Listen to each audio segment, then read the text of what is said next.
Hare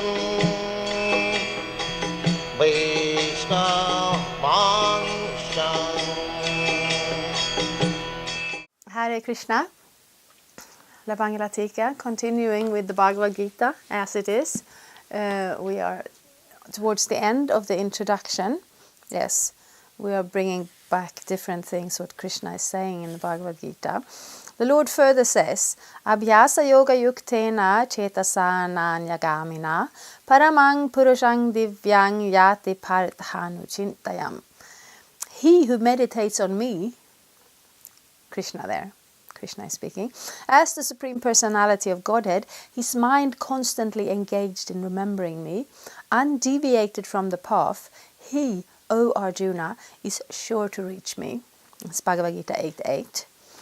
This is not a very difficult process. However, one must learn it from an experienced person.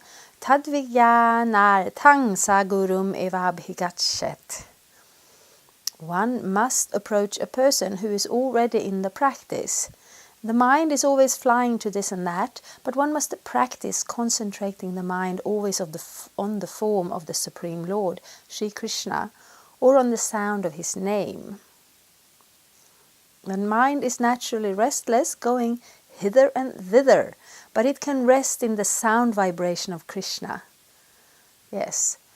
So, Bhagavad-gita contains a very deep philosophy, and we will learn about things that are new and unusual maybe, and very interesting. But it's not just an exercise, it's not just an intellectual endeavor. It is, how to speak, it is an endeavor to come closer to the self and to come closer to the truth. And here Krishna is giving practical instruction. How do we remember Krishna? Or rather, how do we achieve self-realization? Self-realization means connecting in our true identity towards the Supreme, in his true identity. And how do we do that? And it is stated here that the person who meditates on him as the Supreme Personality of Godhead, his mind constantly engaged in remembering Krishna, is sure to reach Krishna. So how do we do that? We approach somebody who knows how to do this, and we follow in their footsteps, we follow their instruction, and we find a way of meditation that is practical. Meditation means to focus the mind, to fix the concentration. Sometimes meditation is described as giving up consciousness, thinking of nothing. And this is very difficult. We want to think of something. We're always thinking of something. I heard this story. I don't know if it has happened for real, but it's a good story, so I will say it anyway. This disciple comes up to the Guru and says, "Oh, I want to learn to meditate." And the Guru says, "It's not very difficult. You can just think of anything except monkeys." The mind will immediately think of those monkeys. There's no way to stop it. So we need a positive form of meditation. We need to focus on something that is even more attractive than monkeys. So we will meditate on Krishna. And in this age, Krishna's name, Krishna is there in his name. Krishna's name is very practical, very merciful, and very powerful. So that is the recommended process. Of course, this is a voluntary process. We are invited. We can also choose to do whatever we want. But when we are sincere about our spiritual life and our advancement in spiritual consciousness, then we want to accept a process that is practical. So in the holy name, we can rest in the holy name. The mind can rest in the holy name. And it's kind of, to begin with, it's a struggle. And then it becomes more of a solace, a shelter, a place where we can go. We can take our mind to the holy name and we can rest there. And there's nothing else we need to worry about. So it's very beautiful, actually. One must meditate on Paramang Purusham, the Supreme Personality of Godhead in the spiritual kingdom, the spiritual sky, and thus attain him. The ways and the means for ultimate realization, ultimate attainment, are stated in the Bhagavad-gita, and the doors of this knowledge are open for everyone. No one is barred out. No one is barred out. All classes of men can approach Lord Krishna by thinking of him, for hearing and thinking of him is possible for everyone. The Lord further says in Bhagavad-gita 9:32-33, Mam hi partavya pashritya ye pisyu papayonayaha striyo vaishyas tatha shudras tepi yanti parangatim kim punar brahmana punya bhaktaradyarshayas tatha anityam asukhang lokam imang prapya bhajasvamam.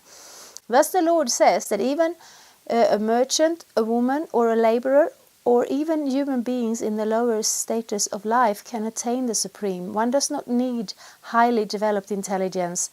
The point is that anyone who accepts the principle of Bhakti Yoga and accepts the Supreme Lord as the summum bonum of life, as the highest target, the ultimate goal, can approach the Lord in the spiritual sky. If one adopts the principles enunciated in Bhagavad-gita, he can make his life perfect and make a permanent solution to all the problems of life. This is the sum and substance of the entire Bhagavad-gita. Yeah, so we hear these words from the Bhagavad-gita where Krishna says, a laborer, a merchant, a woman, anyone can take to Krishna consciousness. And we appreciate that. We're very happy to hear that you don't need to come from a special family, you don't need to have a special qualification or education or anything like that. Of course, when we say that, we immediately are asked, so, are women and laborers and merchants, are they less? And that question comes up, but that's really not the point of Bhagavad-gita. The point of Bhagavad-gita is that you don't need special qualification, because in the Vedic time, you had brahmanas who were extremely learned, extremely intelligent, extremely qualified in controlling the mind and the senses and developing spiritual powers. And you had the kshatriyas who were very powerful, who were ruling the kingdoms, who were protecting the people, who were running things. And they also had an extremely strong force of will, strong intelligence for these purposes. We don't see so many of these kshatriyas and brahmanas today. So the comparison seems to indicate that the other groups are lesser. That is not the point. The point is you don't need to be especially qualified in order to be invited and allowed in the door to spiritual life. So anyone can do it, whether you have an education or not, whether you have a qualification or not. So I'm saying this because I know what happens when you pick up the Bhagavad-gita and you find these quotes and you find somebody else who found these quotes who are very upset. The whole point is not to say these classes are less. The whole point is to say, whoever you are, wherever you are, Krishna doesn't make any discrimination. Krishna is inviting everybody to his Bhagavad-gita, to his process of Krishna consciousness. And, I for one, I appreciate that. In conclusion, Bhagavad-gita is a transcendental literature which one should read very carefully. Gita Shastram idam punyam ya patet prayata puman. If one properly follows the instructions of Bhagavad-gita, one can be freed from all the miseries and anxieties of life. Bhaya shokadi vardita. One will be freed from all fears in this life, and one's next life will be spiritual. So this is a journey, and a journey always starts with the first step, and then sometimes you're not on the first step, you're on the 5,000th step, or on 1,000,000 steps, so many steps on a journey. But the journey is the same. The truth is the same. We are the same. So at any part of the journey, we can take shelter of the Bhagavad-gita, and we can find this knowledge, we can find this practice, we can find the spiritual strength, and we can find that solace that we need when we're in the middle of the ocean of material existence. Thank you very much. Hare Krishna. Tack för att du tittar. Vi hoppas kunna lägga upp nya avsnitt varje tisdag och torsdag. Vi vill jättegärna få frågor och kommentarer där nere. Det finns också lite information och länkar och såklart subscribe-knappen. Tack! Hare Krishna. Vi ses! I'm a Hare Krishna, and I approve this message. Subscribe. Vandeham Shri Guru Shri Juta Padakamalang